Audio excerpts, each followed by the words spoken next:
Budget تجاویز پر Peoples party کے حکومت سے اختلافات برقرار، مذاکرات میں پیش رفت نہ ہو سکی۔ حکومتی ذرائع کا کہنا ہے کہ مذاکرات کا نتیجہ جو بھی ہو، بجٹ 10 جون کو ہی پیش ہوگا۔ ذرائع کے مطابق پیپلز پارٹی اور حکومت کے درمیان اب سینئر قیادت بات کرے گی۔ نائب وزیر اعظم Ishaq Dar, chairman Peoples Party Bilawal Bhutto Zardari اور صدر زرداری سے ملاقات کریں گے۔ پیپلز پارٹی اور حکومتی قیادت کی 1-2 روز میں مزید ایک ملاقات کا امکان۔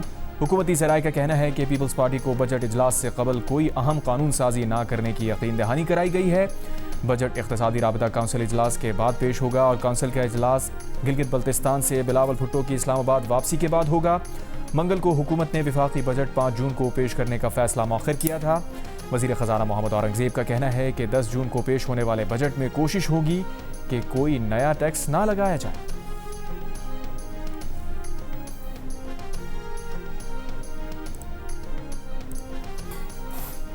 آصف زرداری کی 18ویں ترمیم نہ ہوتی، NFC ایوارڈ نہ ہوتا تو نہ کسی ایک شہر میں اورنج ٹرین، نہ کہیں کوئی میٹرو بس چلتی۔ پیپلز پارٹی کے چیئرمین بلاول بھٹو زرداری کا دیامر میں انتخابی جلسے سے خطاب، ساتھ ہی الزام بھی لگا دیا کہ 2013 میں آصف زرداری کی حکومت کو سازش کے تحت ختم کرایا گیا۔ اگر آصف زرداری کی حکومت ختم نہ ہوتی تو دیامر بھاشا ڈیم بن چکا ہوتا۔ وزیر اعظم شہباز شریف سے دیامر بھاشا ڈیم پر کام فوری طور پر شروع کرانے کا مطالبہ کرتے ہوئے کہا، وزیر اعظم صاحب شہباز سپیڈ دکھائیں، ڈیم منصوبہ مکمل کریں۔ بلاول بھٹو زرداری کا کہنا تھا کہ گلگت بلتستان میں پچھلی بار الیکشن میں پیپلز پارٹی نے سب سے زیادہ ووٹ لیے، اس وقت ہم سے 9 سیٹیں چھین لی گئی تھیں۔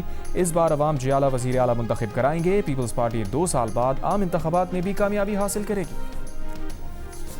امریکی صدر ڈونلڈ ٹرمپ نے ایران کے رہبر معظم سپریم لیڈر آیت اللہ مجتبیٰ خامنہ ای سے ملاقات کا امکان ظاہر کر دیا۔ کہا، ایرانی سپریم لیڈر امریکہ کے ساتھ مذاکرات میں مصروف ہیں، شاید کسی موقع پر آیت اللہ مجتبیٰ خامنہ ای سے ملاقات بھی ہو جائے گی، لیکن اس کا انحصار صورتحال پر ہوگا۔ ایک انٹرویو میں ڈونلڈ ٹرمپ نے یہ بھی اعتراف کیا کہ اسرائیلی وزیر اعظم نیتن سے غصے میں اور سخت لہجے میں گفتگو کی تھی۔ وہ نیتن کی لبنان کے ساتھ مسلسل لڑائی سے پریشان تھے۔ ڈونلڈ ٹرمپ کا کہنا تھا کہ ایران نے جوہری ہتھیار نہ رکھنے پر اتفاق کیا ہے۔ ایران کا تنازع ختم ہوگا تو تیل کی قیمتیں کم ہوں گی۔ اس وقت ایران میں زمینی فوج بھیجنے کی ضرورت نہیں۔ ایران کی صورتحال تیزی سے بدل رہی ہے، اس کے نتائج بہت اچھے ہوں گے۔ ایران اور امریکہ کے ایک دوسرے کے فوجی اہداف پر حملے۔ ایران کا امریکی حملوں کے جواب میں بحرین میں امریکی بحریہ کے 5th فلیٹ ہیڈ کوارٹرز کو نشانہ بنانے اور امریکہ کا ایرانی حملے ناکام بنانے کا دعویٰ۔ امریکی سینکام کے مطابق کویت میں امریکی فورسز کو ڈرون سے نشانہ بنانے کی کوشش بھی ناکام بنا دی۔ امریکی فوج کے مطابق ایرانی جزیرہ قشم پر جوابی حملوں میں ایرانی فوجی تنصیب کو نشانہ بنایا۔ ایرانی وزارت خارجہ کی ایرانی ٹینکر اور جزیرہ قشم پر امریکی حملوں کی مذمت۔ کہا، ایسے حملوں کی اجازت دینے پر کویت اور بحرین کی قیادت براہ راست ذمہ دار ہے۔ ایران کے خلاف امریکہ کو حملوں کے لیے فضائی حدود یا زمین دینے والے ممالک کے خلاف دفاع کا حق رکھتے ہیں۔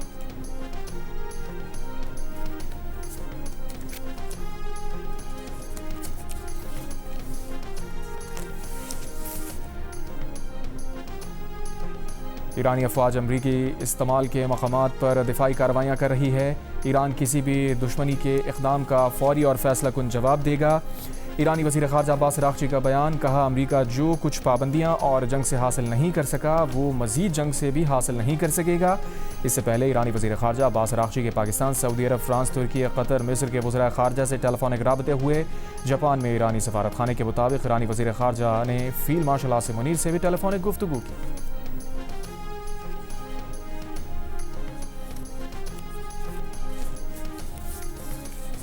وزیر اعظم شہباز شریف سے چین کے سفیر کی ملاقات۔ وزیر اعظم نے پاکستان اور چین کے درمیان ہر موسم کی اسٹریٹجک تعاون پر مبنی شراکت داری مزید مستحکم بنانے کے اپنے عزم کو دہرایا۔ سی پیک فیز 2 کے تحت زراعت، IT، صنعتی ترقی، خصوصی اقتصادی زون سمیت دیگر شعبوں میں تعاون کو مزید وسعت دینے کی ضرورت پر زور دیا۔ حالیہ دورہ چین کے دوران چینی قیادت کے ساتھ ہونے والی انتہائی مفید، بامقصد اور نتیجہ خیز ملاقاتوں کا بھی ذکر کیا۔ کہا، دورہ چین کے دوران طے پانے والے اہم فیصلوں اور مفاہمتوں پر عمل درآمد کی۔ نگر میں مسلم لیگ نون نے انتخابی پنڈال سجا لیا۔ نون لیگ کے رہنما سعد رفیق نے جلسے سے خطاب میں کہا، عوام نون لیگ کو کامیاب کرائیں، تمام زیر التوا منصوبے مکمل کریں گے۔ خرم دستگیر خان نے کہا، گلگت بلتستان کے عوام نون لیگ کا ساتھ دیں، ترقی کا نیا دور شروع ہوگا۔ امیر مقام کا کہنا تھا کہ نگر میں وزیر اعظم شہباز شریف کی جانب سے فری سولر اسکیم شروع کی گئی ہے، جس سے عوام فائدہ اٹھا رہے ہیں۔ آصفہ بھٹو زرداری نے کہا ہے کہ بلاول بھٹو عوام کے حقوق اور بہتری کے لیے آواز اٹھا رہے ہیں، وہ نفرت کی سیاست پر یقین نہیں رکھتے۔ ہنزا میں پیپلز پارٹی کے انتخابی جلسے سے خطاب میں آصفہ بھٹو نے کہا، ذوالفقار بھٹو نے عوام کو آواز دی، محترمہ نے عوام کے لیے شہادت قبول کی، بلاول بھٹو نانا اور ماں کا مشن آگے بڑھا رہے ہیں۔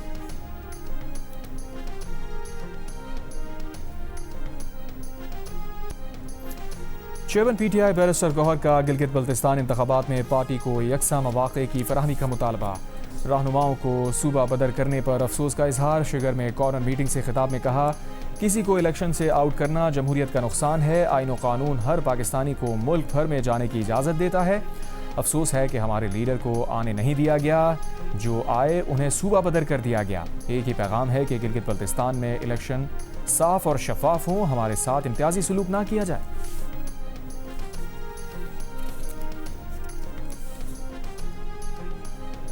گلگت بلتستان کے انتخابات میں مشترکہ امیدواروں اور پارٹی ٹکٹس پر تحریک انصاف اور اپوزیشن اتحاد میں اختلاف۔ پی ٹی آئی کا پی کے میپ اور ایم ڈبلیو ایم کے نشان پر الیکشن لڑنے سے انکار۔ ایم ڈبلیو ایم کے علامہ راجہ ناصر عباس نے 16 نشستوں پر اتحاد کرنے اور مشترکہ جلسے کا کہا تھا۔ خالد خورشید نے موقف اپنایا کہ جلسے کے لیے پارٹی کے پاس پیسے نہیں۔ پی ٹی آئی قیادت سے ایم ڈبلیو ایم پی کے میپ سمیت 2 مزید جماعتوں کی قیادت کے بھی روابط ہوئے، لیکن اتفاق نہ ہو سکا۔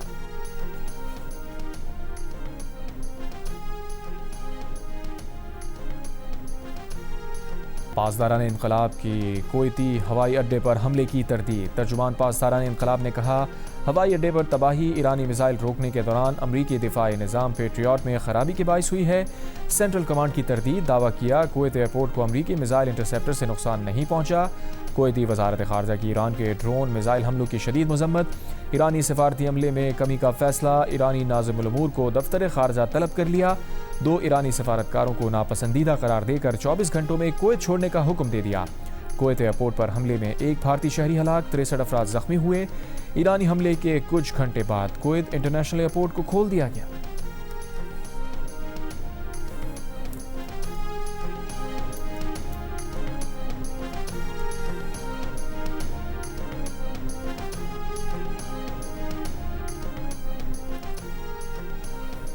ایران کمزور ہوا ہے لیکن وہاں سب کچھ ختم نہیں ہوا۔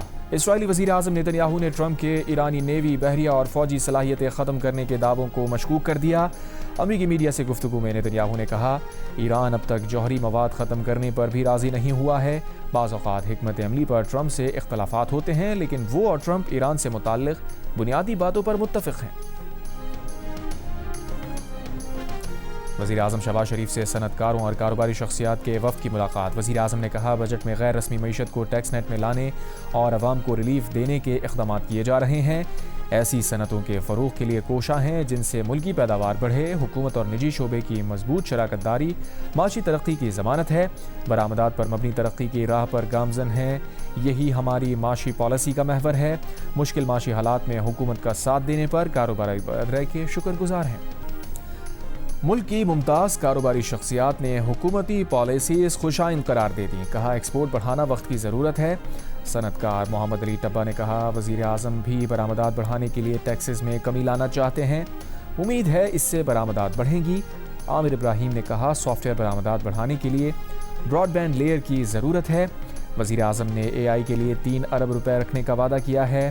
Chairperson Pakistan Business Council Zeelaf Munir نے کہا، ریونیو اور ایکسپورٹ بڑھانے سے متعلق گفتگو ہوئی۔ آصف پیر بولے، آئی ٹی ایکسپورٹ کی گروتھ جاری رکھنے کے لیے فکس ٹیکس رجیم جاری رہنا چاہیے۔ مصدق ذوالقرنین نے ملازمت پیشہ اور کاروباری افراد کے لیے ٹیکس کم کرنے کا مطالبہ کیا۔ زید بشیر نے کہا، ملک میں روزگار آئی ٹی اور ٹیکسٹائل سیکٹر ہی دے سکتا ہے۔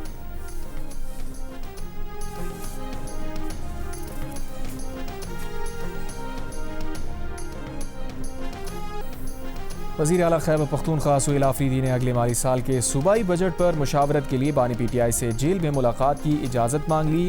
اسلام آباد ہائی کورٹ میں دائر درخواست میں کہا، بجٹ تیار کر لیا ہے، منظوری بانی پی ٹی آئی نے دینی ہے، ملاقات ضروری ہے۔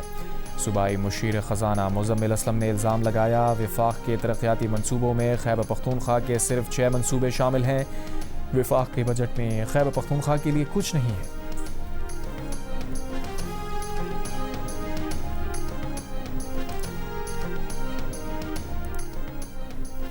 پیپلز پارٹی نے الزام لگایا ہے کہ نون لیگ حکومت نے گلگت بلتستان میں ہونے والے الیکشن پر ڈاکہ ڈالنے کا منصوبہ بنا لیا ہے۔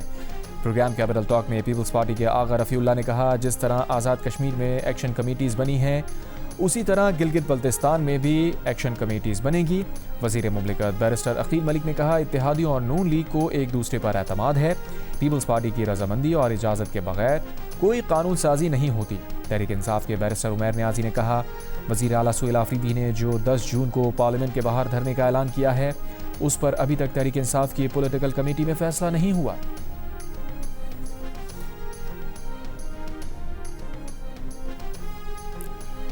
عوامی ایکشن کمیٹی کے مطالبات سے متعلق وزیر اعظم ہاؤس آزاد کشمیر میں آل پارٹیز کانفرنس۔ عوامی ایکشن کمیٹی کی عدم شرکت، نون لیگ، پیپلز پارٹی، JUI فیض سمیت مختلف سیاسی جماعتوں کے وفود APC میں شریک ہوئے۔ متفقہ قرارداد منظور کر لی۔ کہا گیا کہ پاکستان میں مقیم مہاجرین کی نمائندگی تاریخی اور آئینی حقیقت ہے۔ بعض انتخابی پیچیدگیاں دور کرنے کے لیے اصلاحات آزاد کشمیر قانون ساز اسمبلی میں ہو سکتی ہیں۔ ریاستی نظم و نسق یا ادارہ جاتی عمل کو کمزور کرنے کی اجازت نہیں دی جا سکتی۔ انتخابی عمل کو سیبوتاژ یا مؤخر کرنے کی کوشش کا قانون کے مطابق سختی سے سدباب کیا جائے۔ وزیر اعظم آزاد کشمیر فیصل ممتاز راٹھور نے کہا، عوامی ایکشن کمیٹی نے احتجاج کی کال مؤخر کرنے کی درخواست رد کر دی۔ ریاست طاقت استعمال نہیں کرے گی، لیکن ریاست سب سے مقدم ہے۔ معاملات کا حل بذریعہ ڈائیلاگ چاہتے ہیں۔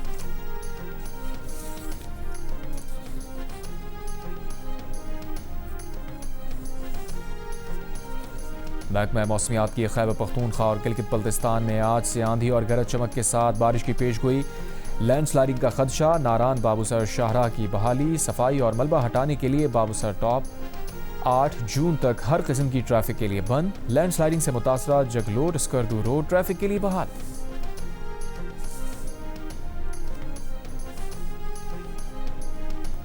لوئر کوہستان میں پٹن کے مقام پر بجلی کی عدم فراہمی کے خلاف دھرنا، شارع قراقرم بند۔ سینکڑوں سیاح پھنس گئے۔ مظاہرین نے دیگر علاقوں کو بھی بجلی سپلائی بند کر دی۔ ضلع انتظامیہ کی تاحکم ثانی عوام کو شارع قراقرم پر سفر سے گریز کی ہدایت۔ بلوچستان میں پیٹرول اور ڈیزل کے بحران کے باعث نوش کی خاران اور لورالائی میں 1 لیٹر پیٹرول یا ڈیزل 500 روپے میں فروخت ہونے لگا۔ کوئٹہ میں پیٹرول اور ڈیزل کی قلت برقرار ہے۔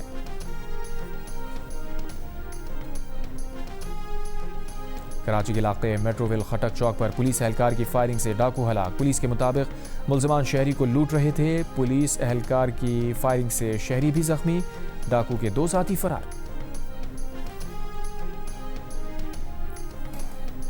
برطانیہ میں ہیلی کاپٹر تربیتی مشق کے دوران حادثے کا شکار، 3 اہلکار ہلاک۔ رائل نیوی کے ہیلی کاپٹر کو حادثہ ڈیوون میں پیش آیا۔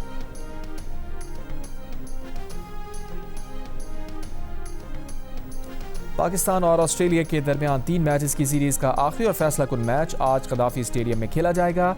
گزشتہ روز لاہور میں کھیلے گئے دوسرے ون ڈے میں کینگروز نے 9 وکٹ پر 231 رنز بنائے۔ ہدف کے تعاقب میں پاکستان ٹیم 190 رنز بنا سکی۔ آسٹریلیا نے پاکستان کو 42 رنز سے شکست دے کر سیریز 1-1 سے برابر کر دی۔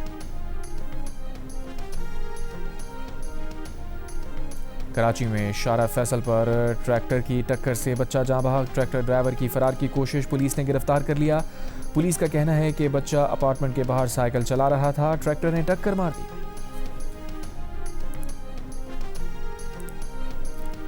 اسرائیل نے فلسطین ویمن فٹ بال ٹیم کی 2 انٹرنیشنل پلیئرز رن الحلوانی اور نٹالی ابودایا کو حراست میں لے لیا۔ نٹالی ابودایا کو مقبوضہ مغربی کنارے میں یونیورسٹی کے طلبہ ہاسٹل پر چھاپے کے دوران، رن الحلوانی کو مقبوضہ بیت المقدس کے پولیس اسٹیشن بلا کر حراست میں لیا گیا۔ فلسطین فٹ بال ایسوسی ایشن کا ایتھلیٹس کو باضابطہ نشانہ بنائے جانے کی مذمت، فیفا سے فوری ایکشن کا مطالبہ۔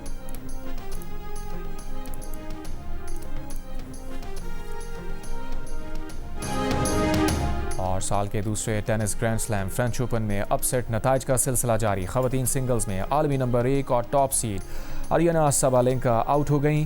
انہیں روسی کھلاڑی نے کوارٹر فائنل میں شکست دی۔ ایونٹ میں کوالیفائر کے طور پر انٹری حاصل کرنے والی پولینڈ کی مایا ہاولنسکا نے بھی ٹاپ 4 میں جگہ بنا لی۔